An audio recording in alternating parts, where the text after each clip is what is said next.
Welcome. In this video, we will be taking a look at instantaneous rate of change and the tangent line. This is our first lesson in our brief calculus course, and it is section 2.1.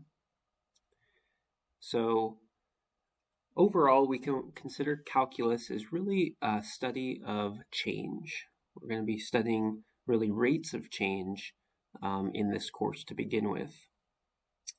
The limit is also an important piece of information or concept that we're going to talk about.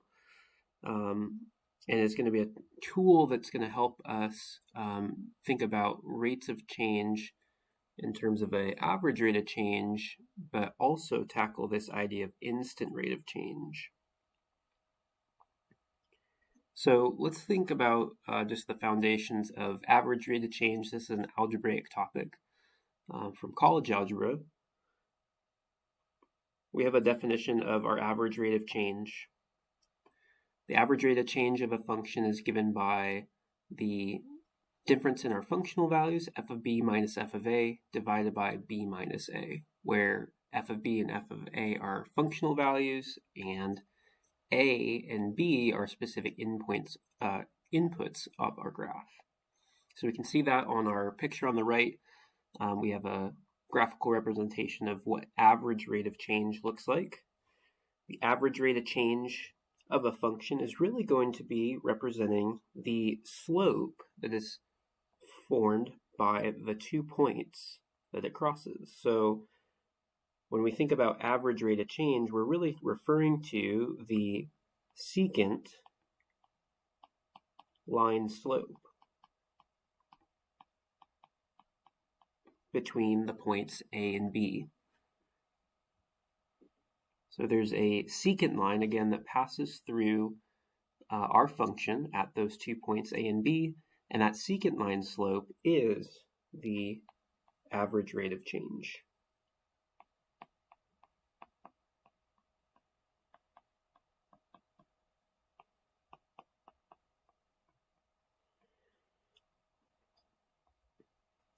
So let's take a look at a few examples with some functions with this concept of average rate of change.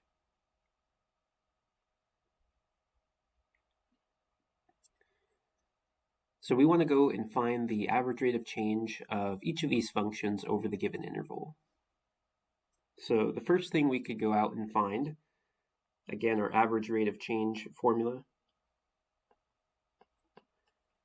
is going to be the f of b minus f of a divided by b minus a. In this case, our a and b values are 2 and 7, so we can note that on the side. This is a is going to be a 2, and the b is going to be our 7. So let's go ahead and find those functional values. This would be f of 7. We can calculate that.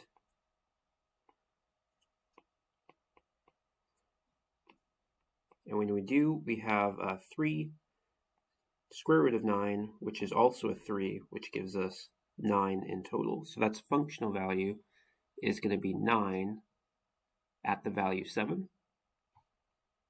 We can go and find our functional value at a, which is the 2 value. So I have an input of 2. We have the square root of 2 plus 2, or 3 times the root of 4. The root of 4 is 2, and so we would get 6 for that total output. So we can put these two functional values together in our average rate of change. So we have f of 7 minus f of 2 divided by 7 minus 2. So we can say those functional values are 9 and 6, and then divide by 7 minus 2.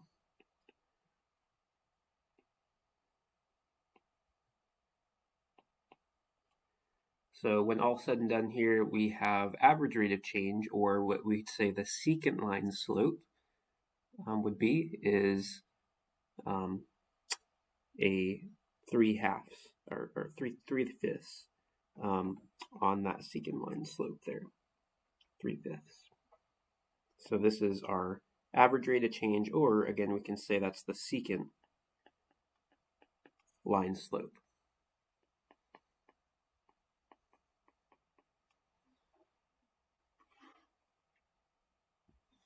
Between the points 2 and 7, specifically. The next problem we see is average rate of change of a g function between 2 points 2 and b. So here we don't have a definitive endpoint, but we can still evaluate this with respect to the b variable as our endpoint. So again, a is going to be 2b. We just have to work with a generic endpoint there. So let's start with how would we represent g of b? Well, g of b is just going to input a b into all the places in my function that have an input. So this would be 2b squared minus 5b plus 6. We can take a look at g of 2. Functional value at 2 would give us 2, and then 2 squared, minus 5 times 2, and plus 6. If we go ahead and simplify this, we have 8 minus 10 and a plus 6, which gives us a total of 4. So we have our two functional values ready to go. Now I can just evaluate my average rate of change. So we've got f of b, or in this case g of b, minus g of 2, and then divide by b minus 2. So we'll notice that when we evaluate this, we will still have b's in the average rate of change formula. And that shouldn't be surprising to us. So let's evaluate this. We have our g of b.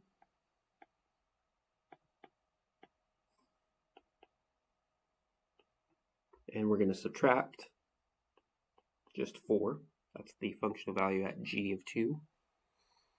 And then divide by b minus 2. So taking a look one more time, we can just simplify the numerator function. And that will be 2b squared minus 5b, and then plus 2. All divided by b minus 2. So the secant line slope, in other words, is still dependent on whatever that endpoint happens to be. No pun intended. So we still have to evaluate that b. So there's our average rate of change in general from 2 to b.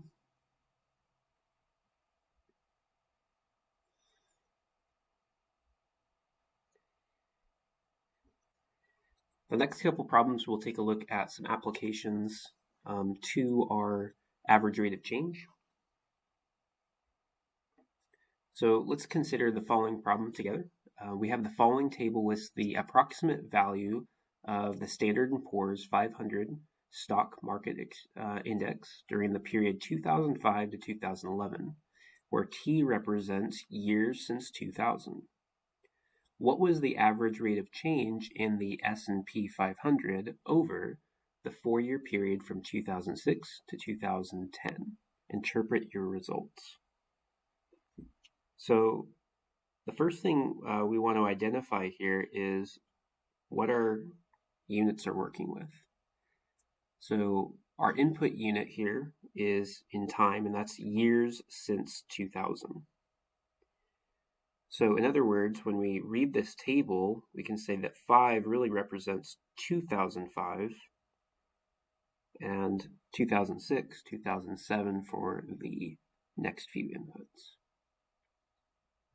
So if I'm considering what values in this table are going to be useful for us, well, the values at 2006 is going to be my starting endpoint. That would be here, 2006. So let's highlight those, both the year and the value of the S&P 500. And we can also look at 2010. So 2010 is 10 years after 2000. So we can say that this is the year 2010. And so we'll highlight those pieces across. So our levels at those times are the S of t function. So let's do our average rate of change of these two values. So the average rate of change of our standard S&P index went from 1,150, and at our beginning endpoint that was 1,300. So again, we can treat this as our A, this is our B, and there's our functional values for both of those. And if we do B minus A for the denominator, that would be the input 10 minus the input of 6.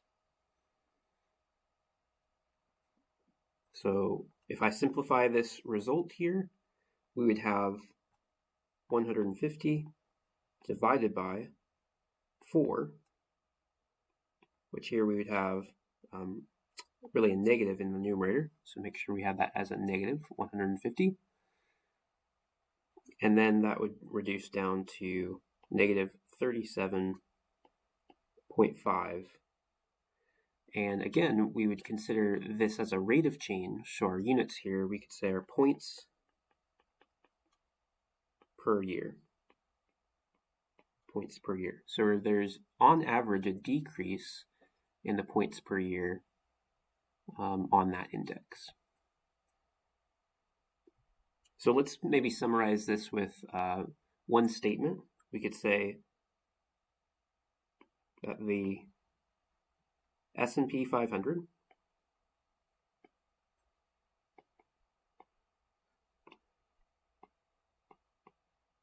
decreased on average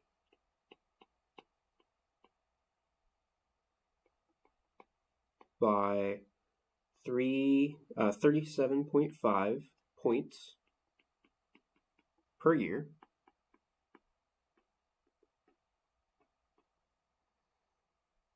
from 2006 to 2010.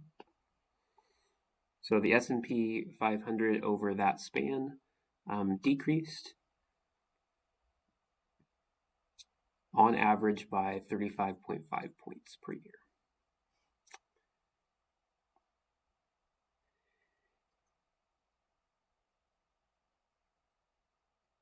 Let's take a look at maybe a second similar example. If we have the following table shows the total military expenditures in 2000, 2005, and 2010. We want to complete and interpret the average rate of change in military expenditures over the period 2000 to 2010. So be sure to state the units of measure on this. So again, looking at our table here, if I evaluate this T0, that's really, again, talking about our starting point, which happens to be at 2000.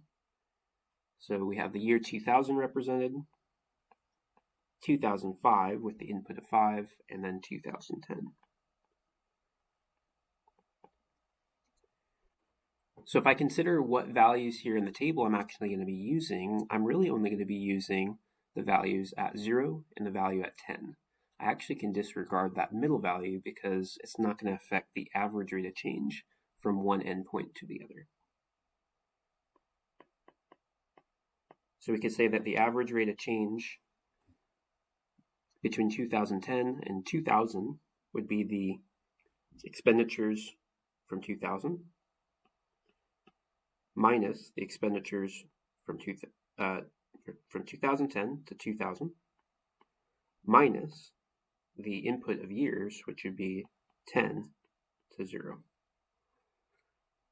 So over that 10-year span, looks like we are increasing here on average. So we have a $500 billion increase over 10 years. So on average, looks like we are increasing by $50 billion per year.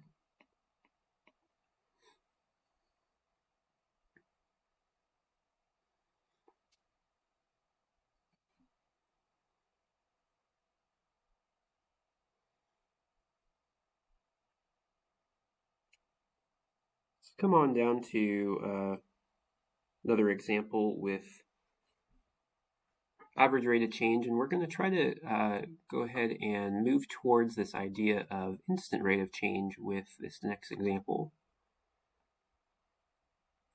So this does that we have, you are a commodities trader and you monitor the price of gold on the spot market very closely during an active morning.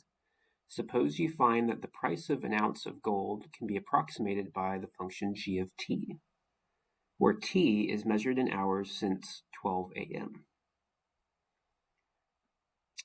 Let's consider first, we'll go for the average rate of change. What was the average rate of change of the price of gold over the 1.5 hour period during starting at 8 a.m., which would be the interval 8 to 9.5. So if our time starts at midnight, 12 a.m. is t equals 0 here. We would say again that the 8 o'clock hour would be t equals 8, and 9:30, 1.5 hours later, would be 9.5. So let's take a look at evaluating that average rate of change. We could find the functional values g of 8 and g of 9.5.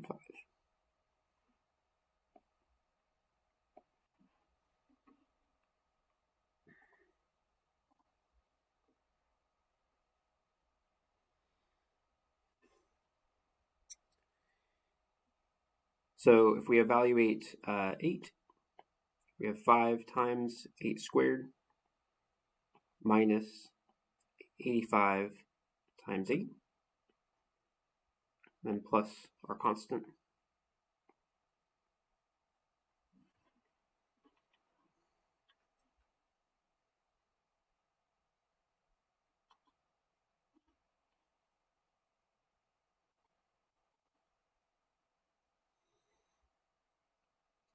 And if we go to evaluate that, give you guys a moment to do that as you're watching, and we'll set up the next one as well. This would be that same function evaluated at 9.5.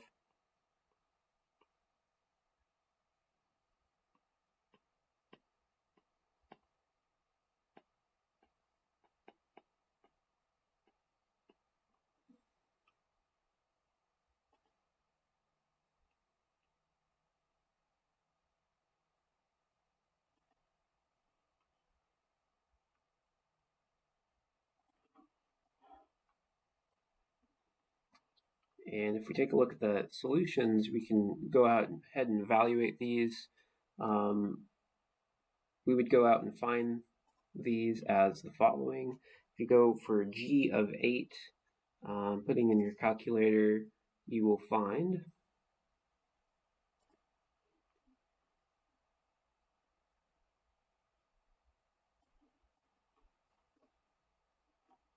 this one simplifying down to about 1402, 1402. And the second will be a little bit larger. That will be at 1405.75.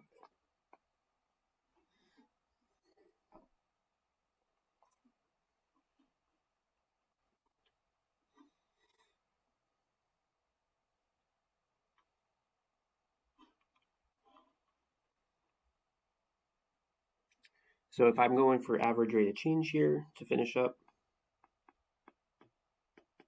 we have our g of b, or 9.5, minus G of A, and then divided by 9.5 minus 8, so over that 1.5 hour period. If we simplify this all the way, you can try calculating this on your own, but what you will find is this is going to be right at $2.50. And again, this will be the average rate of change of that price of gold. So that would be dollars per hour. So if we wanted to interpret this, this would mean that the price of an ounce of gold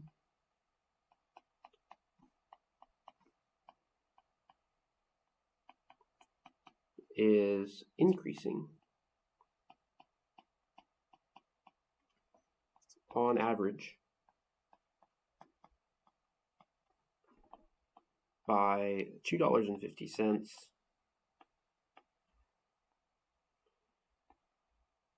between 8 a.m. and 9:30 a.m. Again, this is the spot price of an ounce of gold.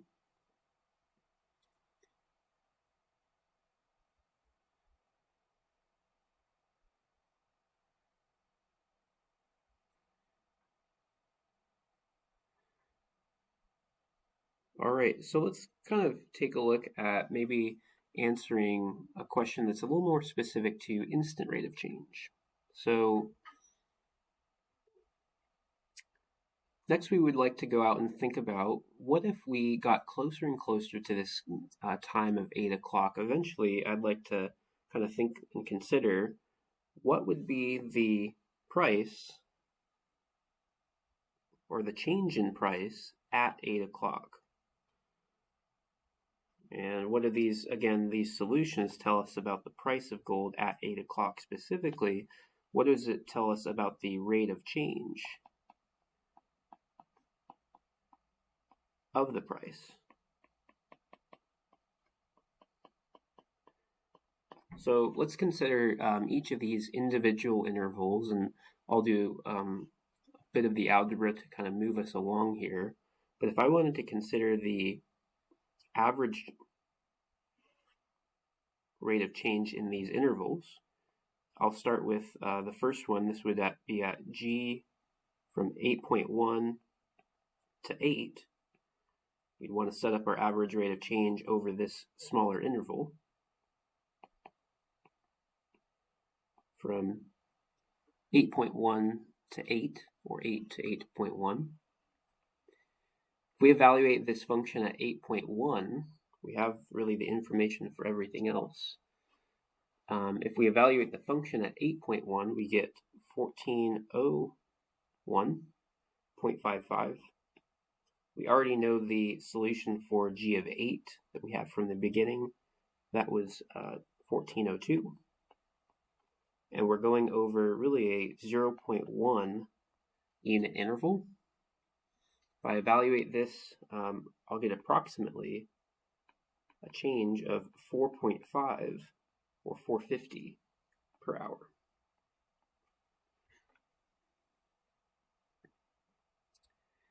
If I zero in closer and closer to this value of 8, if we look at the interval of 8 to 8.01,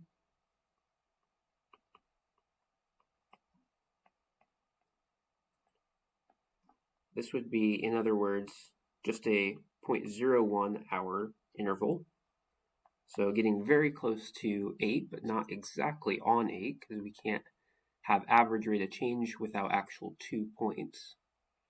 If we evaluate this function 8.01, that input is going to give us a total of 140195. So we are getting closer again to that 1402 value that we had from before. This time it's over a interval of 0.01. That's the actual distance. Later on, we will kind of refer to that as kind of an H quantity. a distance between our 2 points. And if we evaluate that, we will get approximately $5 per hour. And then just a final interval just to get even closer to this quantity. We can find the average rate of change between 8.001 and g of 8.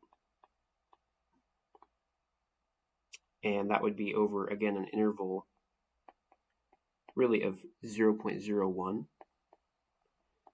And we can evaluate that last one. That would be 1401.995. Subtract the 1402.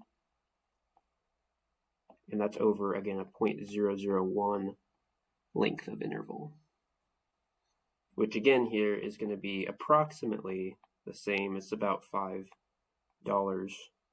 per hour. So with these pieces, these increasingly small intervals here around this value of 8 o'clock, we can start to kind of make some inferences about what is the actual average rate of change, or the instant rate of change, of the price of gold at this value of, or this time of 8 o'clock. And so our best guess here would be, looks like our values here are approaching a rate of change of $5 per hour. So we'd consider really $5 per hour would be our best inference here of what's the instant rate of change of the price of gold, or an ounce of gold, at 8 o'clock. So this again is not the price, but it is the rate of change, instant rate of change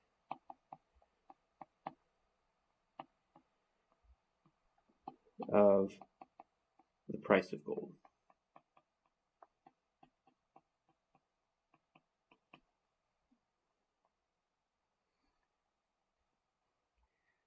So let's maybe try to generalize this just briefly.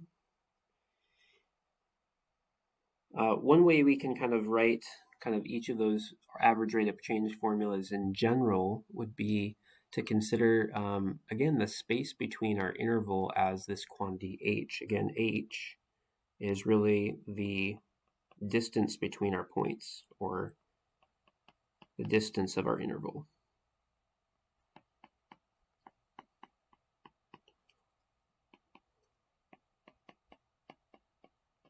So if we consider h as kind of the distance of our x interval that we're inputting, we can generalize our average rate of change formula to f of a plus h minus f of a divided by h, which is the distance in our interval.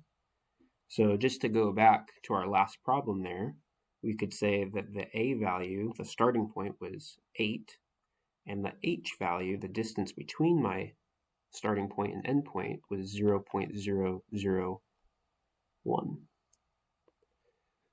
So as that h value gets really, really small, and that's what we're going to investigate when we go for describing the derivative, our first big concept in this course, is we're going to imagine what happens when, again, that h quantity gets really, really, really small. And that's kind of what we just modeled in those last 3 examples. What happens when the distance between our 2 points get really close and we try to approximate some instant rate of change.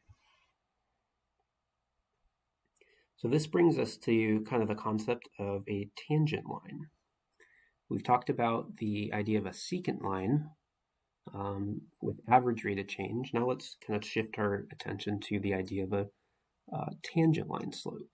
So when I consider the slope of a tangent line at a point x equals a on a graph f of x, this gives the instantaneous rate of change on the function at x equals a. So if I was able to find what that tangent line was that only hits my single point right here, if that's my point A, if I have a tangent line that only grazes at that point, that slope is giving me that instant rate of change at that point. So we'll notice over here that the slope of the tangent line is equal to that instantaneous rate of change. So to back this up, let's go ahead and take a look at a graph.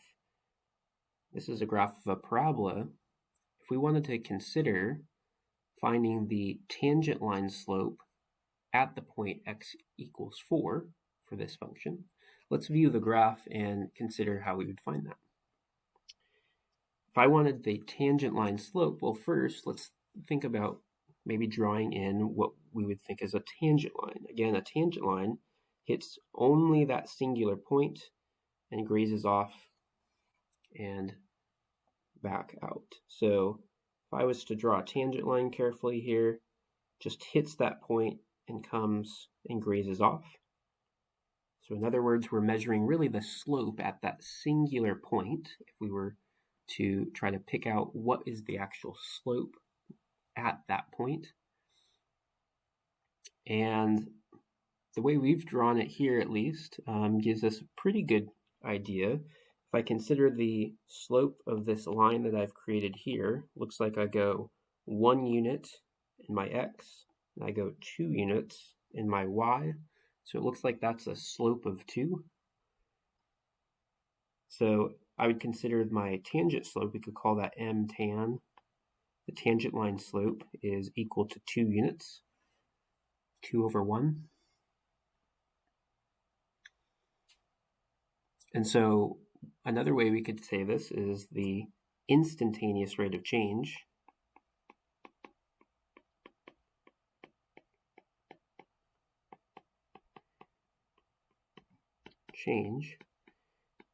of f of x at x equals 4 is 2. That would be the instantaneous rate of change of the function at x equals 4.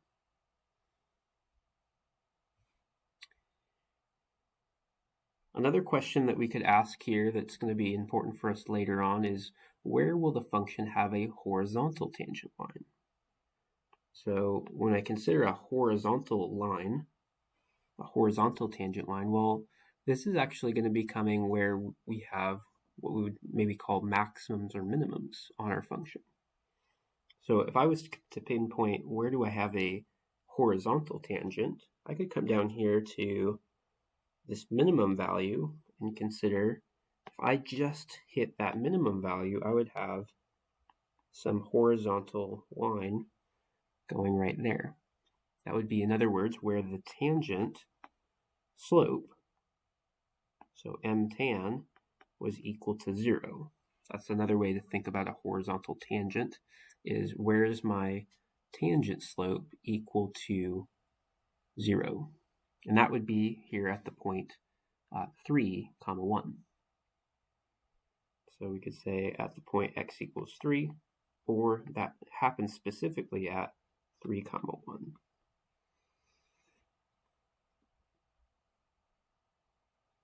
So this concept of a 0 tangent line is going to be very helpful for us when considering the derivative later on. So that is an introduction with our average rate of change and then looking into this instantaneous rate of change. In our next video, we'll be taking a look at the idea of the limit, and we'll be using that to consider, again, this average rate of change formula in the future. So thanks for watching. I'll see you in the next video.